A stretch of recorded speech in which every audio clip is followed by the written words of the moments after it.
So today we have Karina Karn, and she is wonderful. I met her last year at a book launch I did for my book, and she's also an author as well. So Karina, why don't we talk, or why don't you tell everybody about what you do? Of course, yeah, well, thank you very much, Nancy, for having me today. It's an honor for me. Let me give you a snapshot about what I do. So I started 14 years ago working as an employee, as a marketing manager for many companies. I was gathering information, patterns, working with clients, and I said, okay, now I think it's the time after all those years to start helping others, and other founders, business owners. And I decided to set up my own boutique marketing agency in London. And that started around 1 year and a half or even more. Started like mentoring, then I jumped into advisory, and then I do projects now with founders. So what I do is I work with founders in the B2B SaaS startups in the UK and also in the US mainly. So I started to see that pattern when I was working where there were gaps in the markets. That's why I succeed with every single client, because I designed what it is called a framework, which is called the triple selling framework, which is basically gaps in the markets that founders are missing all the time. So you may think, oh, but what is marketing? What do you actually do?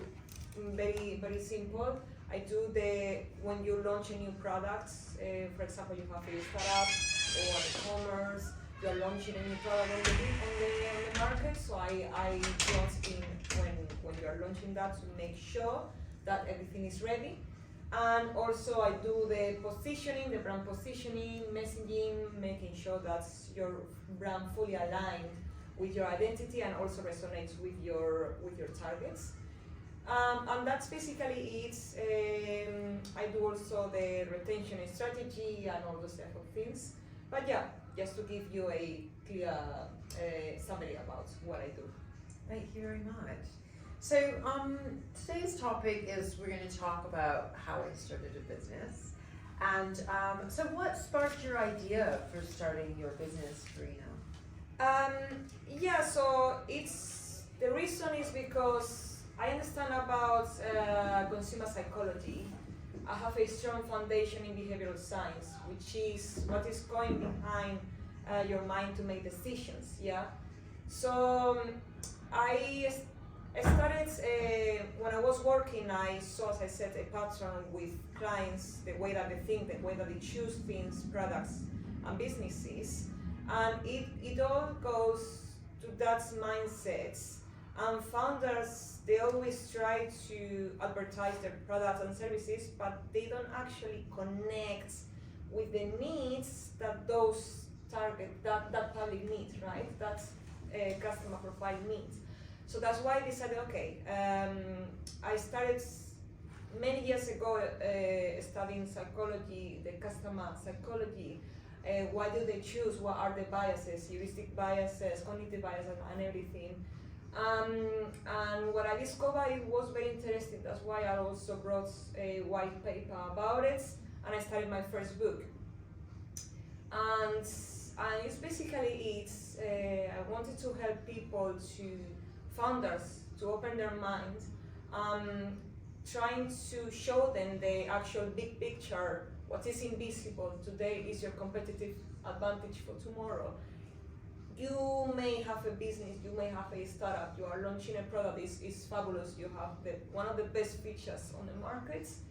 Not talking about the competitors, but if you cannot see what is invisible, which is the customer thinking, why would they choose you, all those type of triggers, yeah, you are going to end up in a blind spots. It's going to take you a long time, frustration, wasting time and energy, when I can actually work with you and see, okay, this is what is going on here. You have a fabulous product, but you are missing the whole point, which is X or Y. And this is because I studied psychology for many years.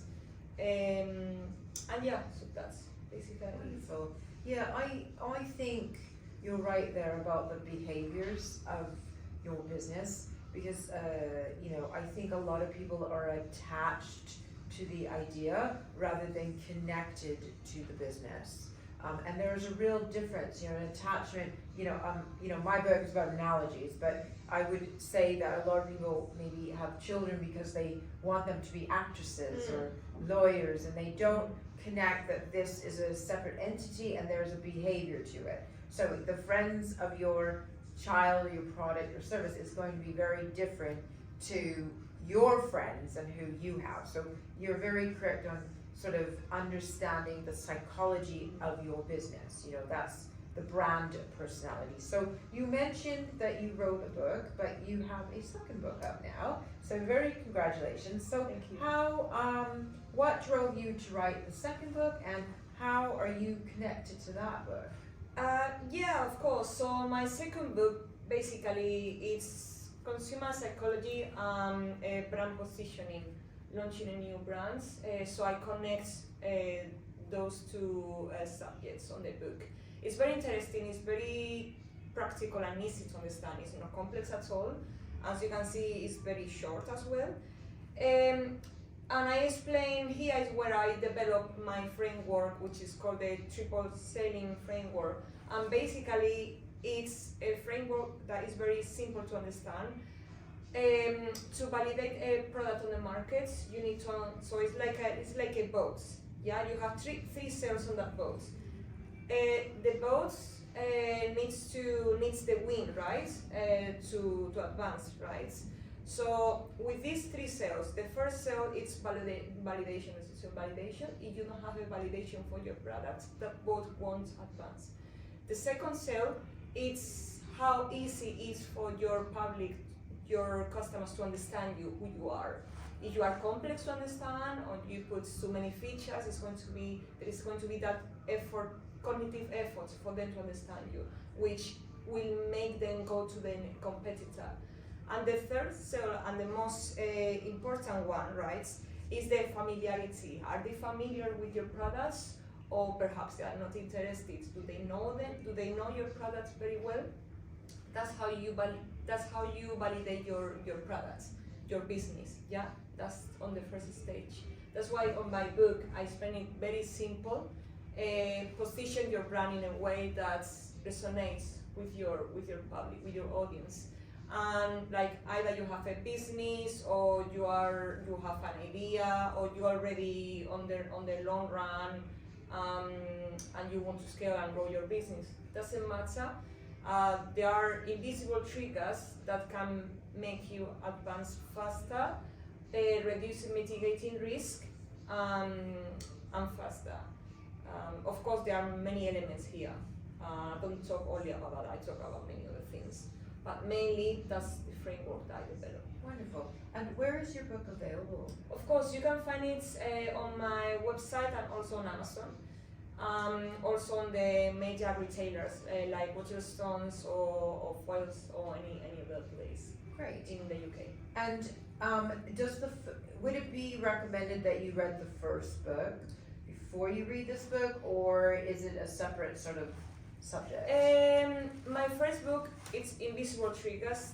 That's more recommended for someone that has an idea, or for someone that is struggling to grow your business. It's like let's put it like that. It's like a Bible, surviving book, where if you are struggling and you are really struggling, my book will, in 1 minute, it's short, will give you practical examples to mitigate risk, solve that bottleneck. It's immediate, and that's because of my experience, 14 years working with founders in marketing. And the second book is more about the brand positioning, product marketing, with the consumer psychology part. Wonderful. So let's go back to when you decided that you were going to set up your own business or consultancy. So what steps did you take to make that real? Communication, talking a lot. I had to come out of my comfort zone to start with. And I cannot believe it. That's a business actually is communication, networking, partnerships all the time. Because the thing is, if you don't know how to communicate, how are you going to sell something? How? If you don't know how to sell yourself, first of all, learn how to sell yourself first. And second, once that you gain that skill, you can sell anything in life. Yes, But I think first learn that. that saying is that people buy people first and then they buy a product. So it really is about the connection. Sales, there's 4 points of sales, I think. It's about relationship, price, product, and the connection of it. So if you start with the relationship first and then you explain the product and the price, then the chances are people will buy in. They might not buy right away, but as the time goes by, then you have built that relationship with them that they'll want to buy into your product or service. That's right. Yeah. So what do you find any challenges in your business? And I like to say that a challenge is merely a disguised opportunity. So what sort of challenges do you have, and how would you flip them into opportunities? Of course, yeah. In particular, I have the first one was that the image that people had when they first met me at the very beginning, they thought, oh, she has white papers, she has books. So she is like a strategic person, not an operator. Companies, not only in the UK, in international markets, they need operators, that they need implementation, and they apply the knowledge, right, execution, what they need. And they misunderstood my whole business strategy. They thought, oh, she cannot do this and that because she can give only a strategic direction, which is not true. I have both. Without a strategy, how could you apply changes? How could you action what they need? So I had to reframe all my position on the markets and start giving those signs that I am 30% strategy and also the rest is purely execution as well. And that made the whole difference because I was selling something with the wrong angle. That's why I got many rejections at the very beginning, because they misunderstood me and they thought, oh, she cannot do that or anything that we need. Because at the end of the day, companies, they invest in you, it's a risk. Yeah, they need to assess, they need to see that you can solve a problem, and to solve a problem, you need execution, right? Not only direction. They need someone that has the brain and also the capacity, the tools to make a change on that business. Yes, and I think when you said about the focus part, a lot of people, if you ask them to explain their business in one sentence, they go, I don't know, or they get a little, deer in headlights, because it is really to get a focus on what exactly you do, so that you don't confuse people you want to work with. Oh, she's doing 1,000,001 things. So it's just really focusing and defining exactly what you do, and then those sort of people will find you and you'll be able to collaborate with them. That's right. So, when you started your business, obviously I do myself come across a lot of people who start business and they have a real lack of confidence because you think, oh, I'm new in this game, and what happens if this might not work out? So how do you go past that to gain the confidence to make this happen for yourself? Of course, yeah, it's all about believing in yourself. I realized when you start a business, literally, you will realize like so many insecurities that you have, that you thought that you were perfect, Like when you launch yourself on that market, that uncertainty, that unpredictability, it's literally playing a game that you don't even have the instructions, the manual to tell you, okay, go here or go to B or go to C. And it was literally, sometimes I found myself laughing on myself because it's like, oh my gosh, what am I supposed to do? And the thing is, you are not a mind reader, you don't know what they're thinking, why that project didn't go through, or why, you know what I mean, why it started slow. So it's that unpredictability, right? That you cannot predict the market. You don't know when is the time where someone is going to call you and say, now we are ready to launch this startup or stuff like that. It's the unpredictability, right? And the uncertainty that you are playing blind. You don't know anything. You cannot see the future. You don't have a crystal ball where, oh yes, this is where I need to go. It was very fun at the beginning. So that's why I realized, okay, I spoke with many founders in the same situation like me, and they said it's because you need a system. Yes, structure. A structure. I like to use the analogy about the baby, because when you have, when you're pregnant and have a child, you don't know what is going to come ahead. Yeah. You read a lot of books.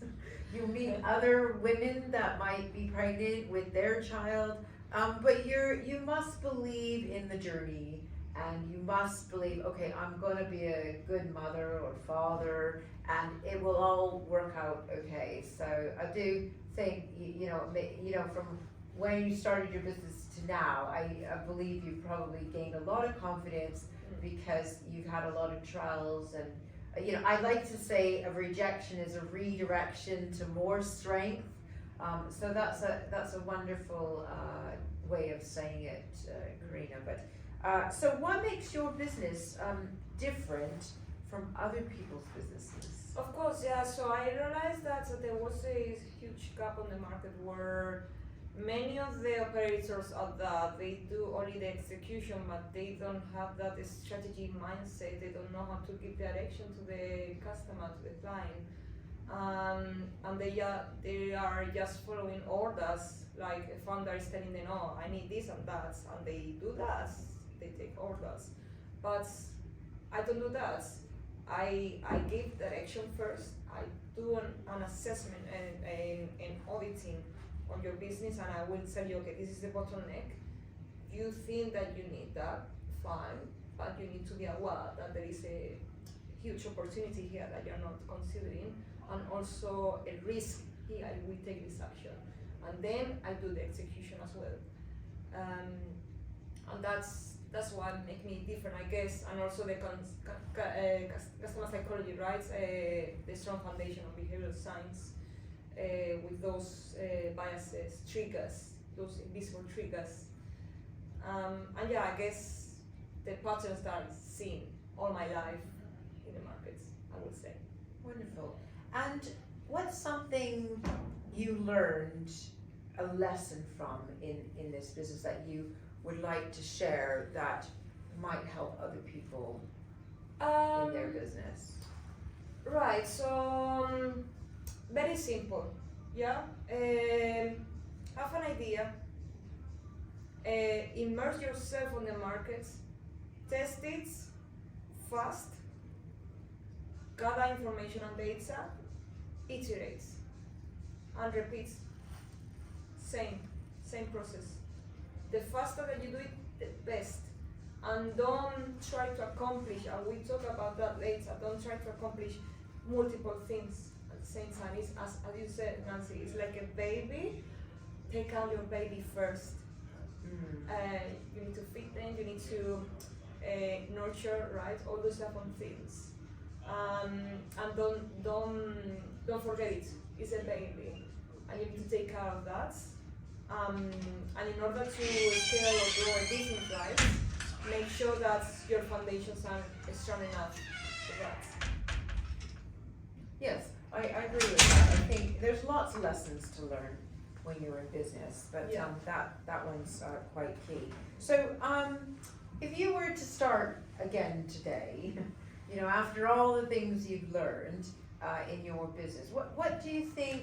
Do you have any regrets, or do you have any non-regrets? Are you glad you did everything the way you did that? I have many regrets, of Oh, course. no. Everybody has regrets.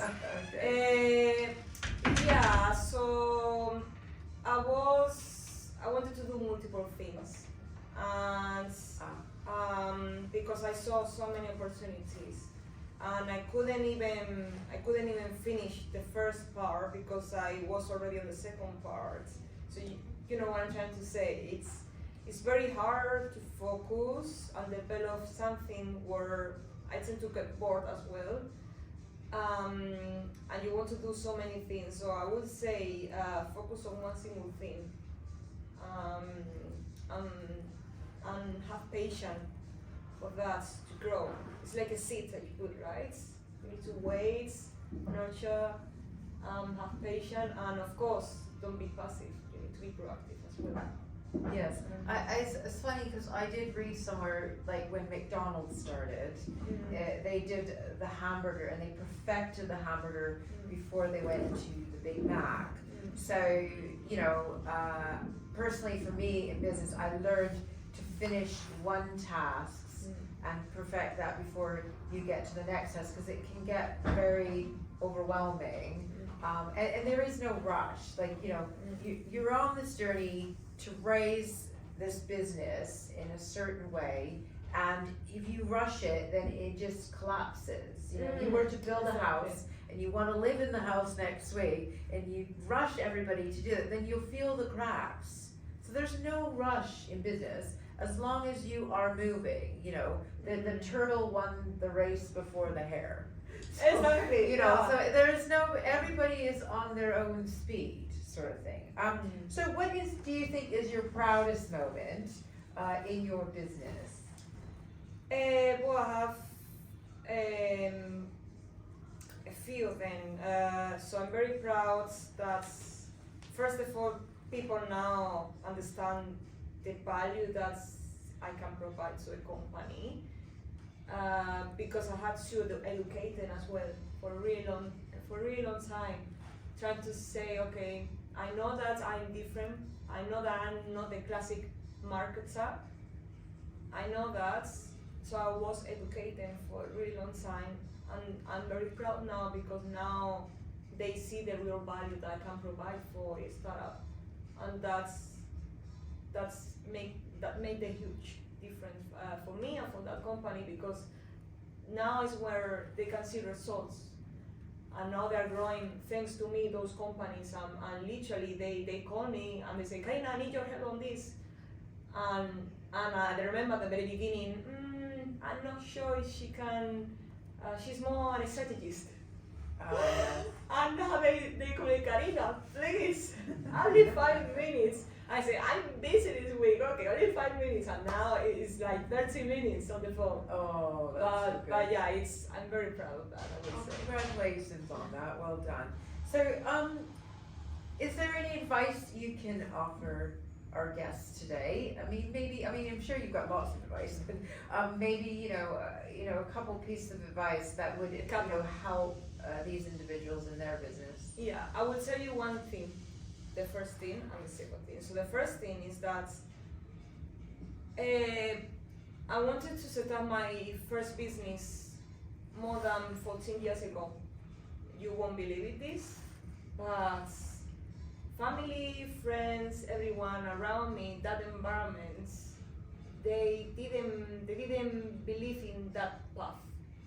Yeah, so I was against my environment with my true identity, which is be an entrepreneur. I dreamed to be an entrepreneur since I was 14, and then I set up my first business 10 years ago, but I couldn't succeed because it was impossible. So you need to believe in yourself, because at the end of the day, you are the one that you know yourself best than anyone else. You love your family, you love your friends, but it doesn't define you. Is your identity. You cannot. I was running from that identity, and I stopped one day and I said, no, this doesn't work like that. It doesn't feel right. So that's when I felt that it was a calling. You need to believe in yourself. I know that it's hard.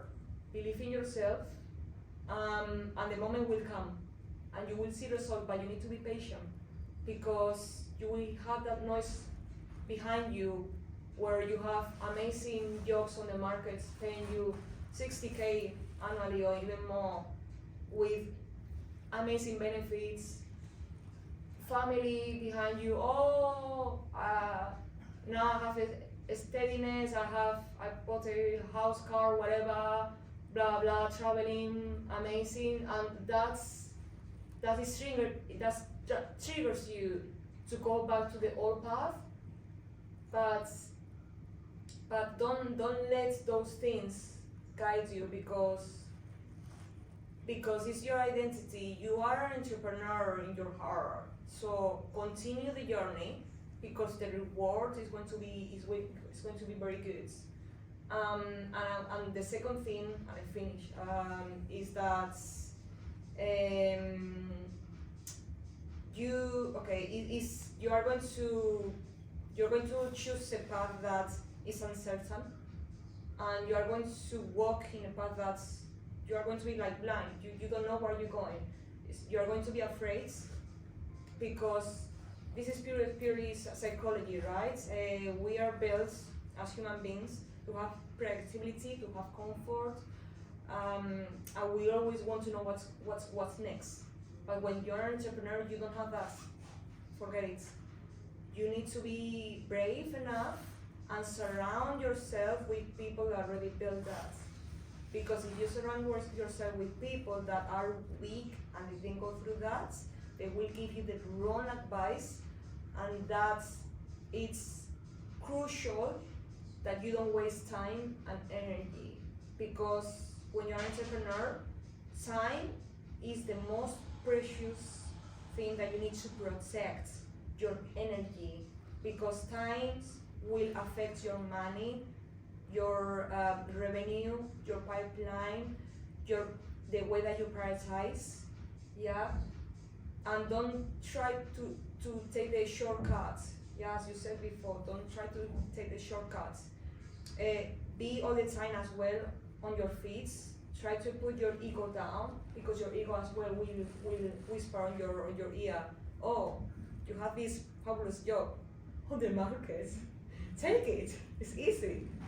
Yes, I think you're absolutely right, because there's a saying that are you going to live your dream, or are you going to live someone else's dream? And some people maybe in families, oh, you can't run your own business, and you don't know what you're doing. You just need to get a job and have security, and you have this one life. You need to say, what sort of legacy am I going to leave? How many people am I going to inspire? But you're absolutely right, because sometimes we hear the noise from other people because they can't do it. You have to be very strong if you want to be an entrepreneur, as Karina says. You have to shut out that and zone in to your beliefs. Maybe when you are raised with very strong belief systems from other people. If you want to be an entrepreneur, you need to squash it. And it is a very lonely journey at times. You have to be brave enough and have the strength to say, this is what I want to do, or you get a job and you feel comfortable doing that. But that's wonderful advice. Thank you very much. So on to our last question. What is the growth for your business now? The growth. I'm doing more partnerships now. The next step is to have someone to diversify my skills and offer something more to my clients in terms of revenue, in terms of as well online marketing. And the next step now is to open to new markets. That's what I would say, and I'm excited. Well, we wish you all the best success with it. Thank you. And I know you're a very determined individual, so I know you will 100% succeed in whatever whatever path you want. If you do want to get a copy of Karina's book, it's on Amazon and also on your website. That's right, yeah. So just hold it up so they can see it again. Yeah, so there we go. So if you are interested in the psychology of business, I think that kind of lies into the brand side of things and really understanding the personality of the service or business that you're doing. Then please do get a copy of Karina's book. Thank you very much. Is there any questions for Karina? Website, what name website? Of course, yeah. So you can find me also on LinkedIn. My website is my full name. It's karinakarn.com. Yeah. What about startup shop? What is it? The website? It's karinakarn.com. I will give you my details. So it's Karina Karn. Yeah, Karina. Yeah, oh there, yes. It's actually that. Yeah, on there. Great, okay. Well, if there's no more questions, then we'll just carry on doing networking, but please talk to Karina if you do have any questions afterwards. Perfect.